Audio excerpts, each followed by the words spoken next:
Ассалаумағалейкум құрметті ағайын, шылаушын бағып пайдаға кенелемін деушілер үшін алда кішігірім мәлімет беріледі.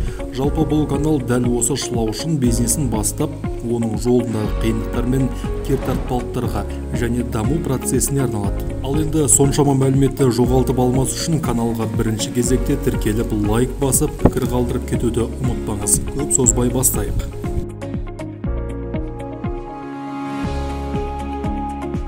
Шылаушын кормын, яғни өңді тастаған уақытта жайылатын орынды мұқият бақылаған жөн екен.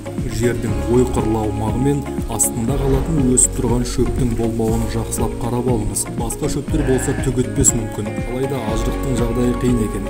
Әйтпесе мен сияқты ажырық шөп тазалаумен уақыттарыңыз өтуге әбден мүмкін.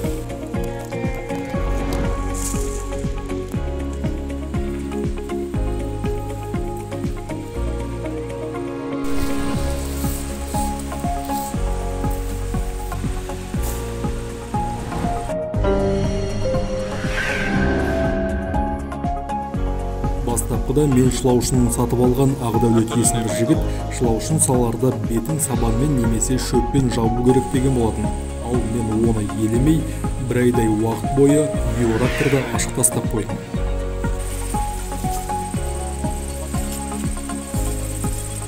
Мінекей жаңағы айтқан басқа деректердің бірі.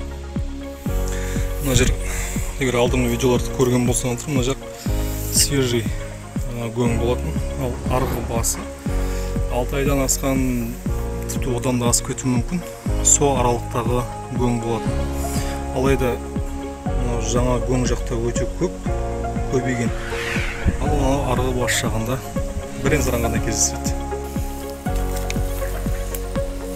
Аударып жатқан уақытта да ашық жерден көп байқалмайды. Өйткені шылаушын күннен қашып, көлеңкелі салқын жер іздеп шөп астына тығылады екен.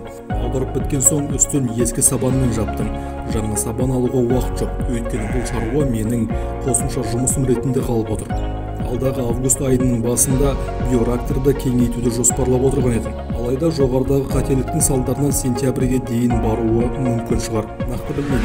Білсеңіз немесе естіген болсаңыз пікір қалдырыңыз. Әрине барлығы Алланың қолында. Жаңағы межеленген мерзімге жеткенде менде құны 1.800.000 теңгелік шылаушын болуы жоспарда бар. Бәрі алда. Сондықтан арнауын жоғалтып алмаңыз. Сіздермен болған Бай Қазақ арнасы, әрқайсы алаш азаматы бай болсын. Аман болыңыз.